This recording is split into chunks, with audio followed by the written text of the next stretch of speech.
Aku Nazila Laila Nur Karimah. Aku dari kelas C3 Manajemen dengan INPM-ku 101240.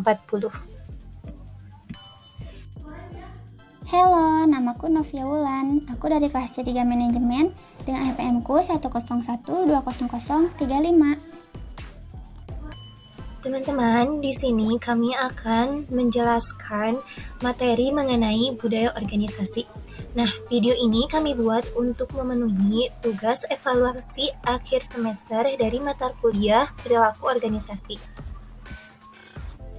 Nah, di sini ada definisi dari budaya organisasi, yaitu sebuah sistem makna yang dianut bersama oleh anggota organisasi atau system of shared meaning yang membedakan organisasi lainnya. Nah, adapun karakteristik utama budaya organisasi terdiri dari inovasi dan pengambilan risiko, perhatian terhadap rincian, orientasi hasil atau outcome, orientasi terhadap manusia, orientasi tim, aggressiveness, dan stabilitas. Apakah organisasi memiliki budaya yang seragam? Nah, di sini terdapat budaya dominan, subudaya, dan yang terakhir yaitu nilai-nilai inti. Lalu teman-teman, yang selanjutnya ada strong versus weak culture. Nah, atau ciri-ciri budaya kuat. Ya, yang terdiri dari nilai-nilai inti dianut secara luas dan intens. Yang kedua yaitu membangun kekompakan, loyalitas, dan komitmen organisasi. Lalu yang ketiga yaitu turnover, pekerja lebih rendah. Oke, next atau yang selanjutnya yaitu budaya versus formalitas. Nah, di sini ada budaya kuat sama dengan formalisasi, lalu formalisasi tinggi atau prediktabilitas, keteraturan, konsistensi. Lalu yang selanjutnya yaitu formalisasi dan budaya atau dua jalan yang berbeda menuju tujuan yang sama. Lalu yang keempat yaitu budaya nasional, memiliki dampak lebih besar terhadap karyawan. Lalu yang terakhir yaitu proses seleksi yang digunakan mencari karyawan yang sesuai dengan budaya organisasi tersebut. Adapun fungsi budaya organisasi terdiri dari boundary defining role atau menjadi pembeda dengan organisasi lain. Yang kedua yaitu memberikan sense of identity. Yang ketiga yaitu memfasilitasi munculnya komitmen. Yang keempat yaitu meningkatkan stabilitas sistem sosial. Dan yang kelima yaitu menjadi mekanisme kontrol dan sense making yang memandu dan membentuk sikap dan perilaku karyawan.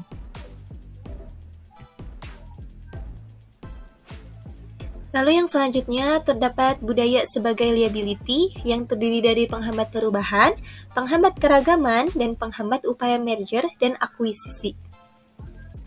Oke, next yaitu menciptakan dan mempertahankan budaya organisasi.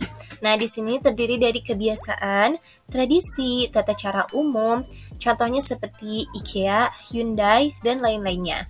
Lalu yang kedua, adapun proses penciptaan budaya. Nah, di sini yaitu rekrut karyawan yang sepikiran, indoktrinasi, role model.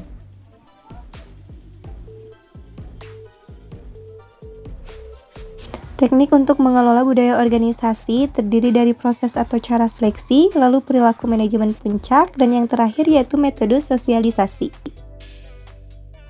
Next, bagaimana budaya organisasi terbentuk? Nah, budaya organisasi terbentuk dari filosofi pendiri organisasi, yang kedua yaitu dari kriteria seleksi, lalu dari manajemen puncak, dan dari sosialisasi, lalu yang terakhir yaitu dari budaya organisasi. Oke, lalu yang selanjutnya ada model sosialisasi. Nah, diawali dengan kedatangan, lalu dilanjutkan dengan perjumpaan, lalu dilanjutkan lagi dengan metamorfosis sehingga menghasilkan produktivitas, komitmen, perputaran karyawan. Bagaimana karyawan mempelajari budaya organisasi, yaitu dari kisah-kisah, dari ritual, dari simbol-simbol material, dan yang terakhir itu dari bahasa. Oke, teman-teman, lalu yang selanjutnya yaitu menciptakan budaya organisasi yang etis. Nah, bagaimana sih untuk menciptakan budaya organisasi yang etis itu? Nah, yaitu diawali dengan pemimpin yang harus menjadi teladan, lalu komunikasikan ekspektasi dengan etis, berikan pelatihan etika, lalu berilah imbalan atas perilaku etis. Selanjutnya yaitu hukumlah perilaku yang tidak etis, dan yang terakhir yaitu sediakan mekanisme proteks.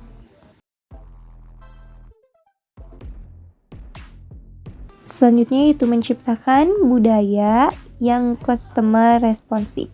Yang pertama yaitu seleksi karyawan yang tepat, lalu pelatihan dan sosialisasi, selanjutnya yaitu rancangan struktur yang tepat, lalu pemberdayaan karyawan, dan yang terakhir yaitu kepemimpinan dengan visi yang berfokus pada pelanggan. Nah, selanjutnya ada spiritual budaya dan organisasi.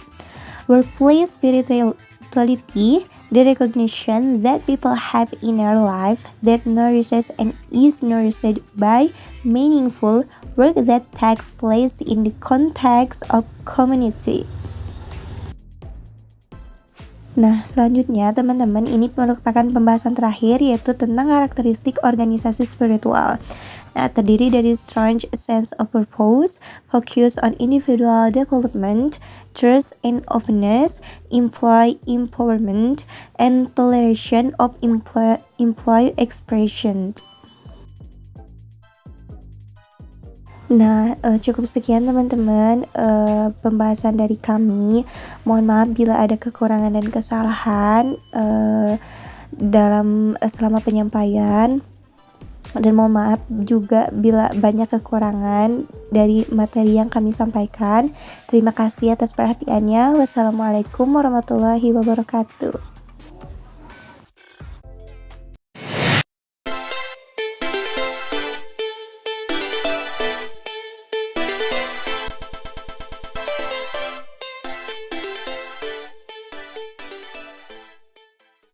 Halo guys, buat kalian yang mau kuliah tapi bingung mau kuliah di kampus mana, mending di sini aja, kampus Digitech University. Digitech University ada 3 kampus. Kampus 1 beralamatkan di Jalan Cibogo Indah 3, Mekarijaya, Kecamatan Rancasari, Kota Bandung. Kampus 2 beralamatkan di Jalan Buah Batu nomor 26, Lengkong, Kota Bandung. Dan kampus 3 beralamat di Jalan Katus 5 nomor 47, Adiwera, Kabupaten Tegal. Untuk daftar masuk kampus Digitech University ada 3 jalur. Yang pertama yaitu jalur beasiswa. Terdapat 6 beasiswa, yaitu beasiswa KIP kuliah, beasiswa prestasi, beasiswa koperasi, beasiswa instansi perusahaan, beasiswa tahfiz, dan beasiswa Wali Kota Bandung. Yang kedua yaitu jalur prestasi. Jalur masuk dengan menggunakan prestasi akademik atau non-akademik yang diraih 2 tahun terakhir oleh calon mahasiswa baru dengan dibuktikan sertifikat asli. Dan yang terakhir yaitu jalur mandiri. Jalur mandiri umumnya untuk melibatkan tes tertulis atau tes online serta penilaian prestasi akademik dan non-akademik calon mahasiswa baru seperti prestasi di bidang olahraga atau seni. Adapun program studi yang ada di kampus Digitech University yaitu untuk Diploma 3 atau D3 ada 3 prodi. Yang pertama yaitu akuntansi, yang kedua manajemen informatika, dan yang terakhir manajemen perusahaan. Untuk sarjana S1 ada 7 prodi, yaitu akuntansi, desain komunikasi visual, ekonomi syariah, hukum, informatika, manajemen, dan teknik industri. Dan untuk pasca sarjana S2 ada prodi manajemen inovasi. Wah, menarik bukan? Ayo guys, tunggu apa lagi? Buruan daftar di kampus Digitech University. Kalian bisa daftar di link yang tertera di sini.